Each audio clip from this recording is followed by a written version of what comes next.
Salut à tous, épisode 2 du Slow French. Donc, le thème que je vais aborder, je pense que déjà il y en aura deux. Donc, le premier, c'est un peu mon parcours que j'ai avec les langues. Et la deuxième partie, ça va être dehors. Ça va être dehors. Vu que vous voyez mes cheveux là, on va faire un petit tour chez le coiffeur. Donc, par rapport à la partie, donc, par rapport aux langues, ce qu'il faut savoir, c'est que de base, j'étais pas quelqu'un qui était forcément fort au niveau des langues. J'ai fait anglais et allemand au collège, enfin allemand LV1 pour être précis, mais j'avais pas non plus appris d'autres langues en parallèle. Il y avait un moment donné, j'ai commencé l'espagnol au lycée, mais ça n'a pas duré longtemps.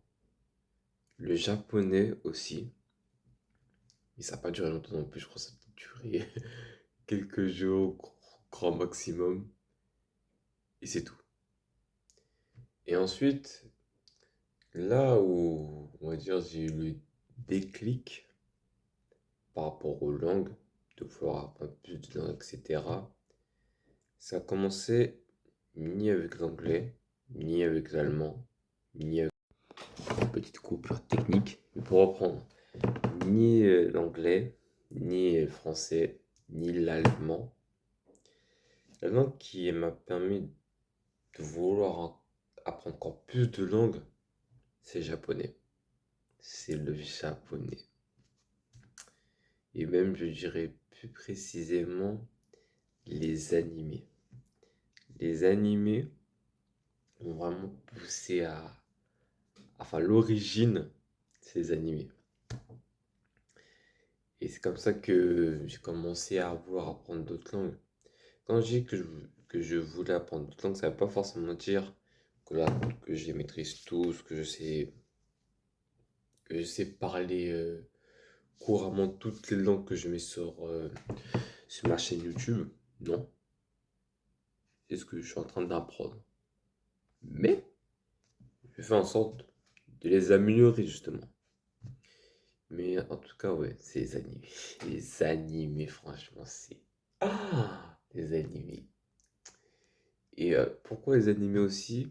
C'est parce qu'en fait, comme j'avais dit, je crois que j'avais fait une vidéo par rapport au Japon et par rapport à ça. Mais en gros, pour faire simple, c'est juste le fait de comprendre le japonais. Et à partir du moment où j'ai commencé à voir que je pouvais parler en japonais, bah, j'ai commencé à m'intéresser à d'autres langues en fait. Que ce soit le mandarin, le coréen, à développer aussi d'autres langues en Europe et maintenant aussi en Afrique. Même carrément en Océanie, mais c'est vrai qu'en Océanie, c'est un peu plus compliqué, dans le sens que j'ai pas forcément accès à beaucoup, enfin, en tout cas à ma connaissance, beaucoup de ressources pour travailler ces langues-là. Même une langue des signes aussi, qui est très sous-cotée aussi. Mais donc, j'aimerais dire que les langues, c'est quelque chose qui touche, comme dit Nelson Mandela, qui touche le cœur de la personne. Et franchement, les langues, c'est... Non, c'est vraiment, c'est beau. C'est beau. C'est beau. C'est beau. Et je conseille vraiment les personnes d'apprendre des langues, hein.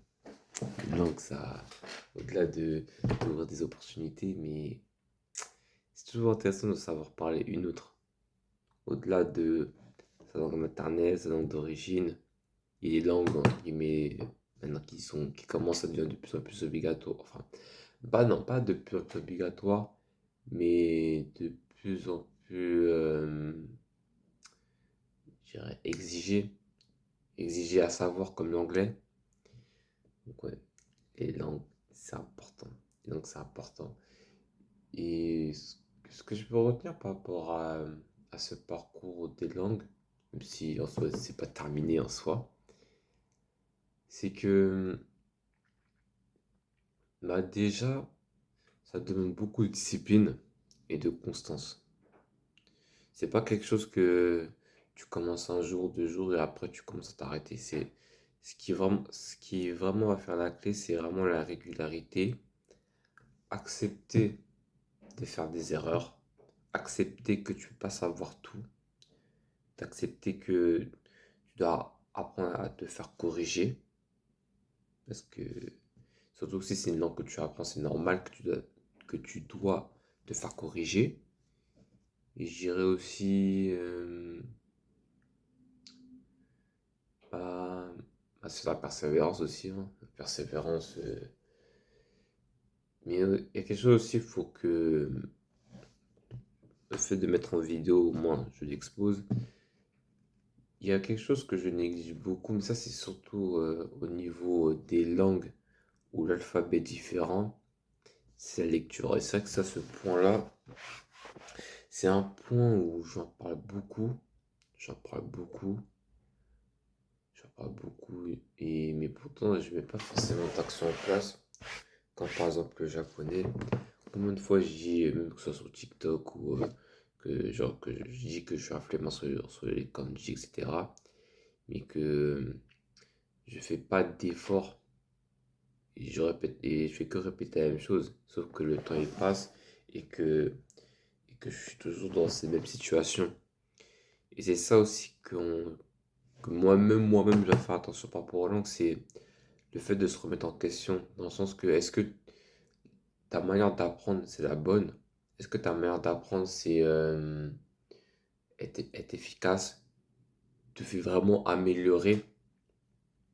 Surtout que vu que vous avez vu mon contenu, il y a beaucoup de langues, et forcément, il y a des langues où c'est pas le même niveau, il y a des langues où je suis un peu plus à l'aise, des langues où faire même des phrases basiques, c'est un peu plus complexe. Mais pour dire que c'est quelque chose que je dois constamment remettre en question, constamment remettre en question. Parce que c'est sûr que je peux entre guillemets parler sur une vidéo, parler une langue, n'importe quelle langue sur une vidéo, mais parler dans la vraie vie, c'est différent. Écouter des natifs, c'est différent. Même il y a des accents, c'est différent. Donc c'est des petits détails que je dois vraiment faire attention. Vraiment faire attention. Même si c'est vrai que c'est quelque chose c'est plus avec le temps qu'on peut prendre conscience de ces choses-là. Et surtout ne pas accepter que, par exemple, je prends le cas par exemple de l'anglais ou de l'allemand, où si je cumule collège-lycée, ça fait 7 ans. 7 ans. Je peux pas accepter de faire beaucoup d'années de langue, et de me dire que j'ai le même niveau. C'est pas quelque chose que je dois accepter. Et même je refusais carrément. Mais pour dire que ça là, il faut que. Et c'est vrai que j'en parle beaucoup, hein. J'en parle beaucoup, je dis en disant ouais, il faut qu'il y ait une différence, ceci, cela. Mais après, je vois qu'il y a rien qui change. Enfin, je vais pas dire qu'il y a rien qui change, mais la motivation est éphémère. Elle est courte et ça dure pas longtemps. Ça dure pas longtemps.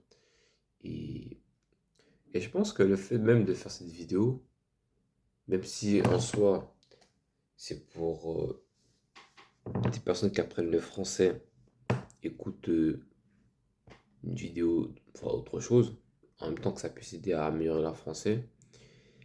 Mais moi aussi, ça m'aide aussi à pouvoir partager certaines choses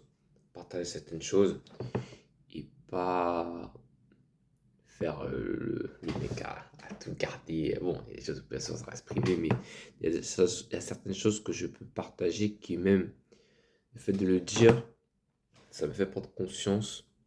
Et le fait de prendre conscience, ça va m'aider aussi à comment je peux faire pour changer les choses. Voilà. Donc là, c'était la première partie qui était un peu plus longue. La deuxième partie, on va la faire dehors. C'est parti pour aller chez le coiffeur. Let's go.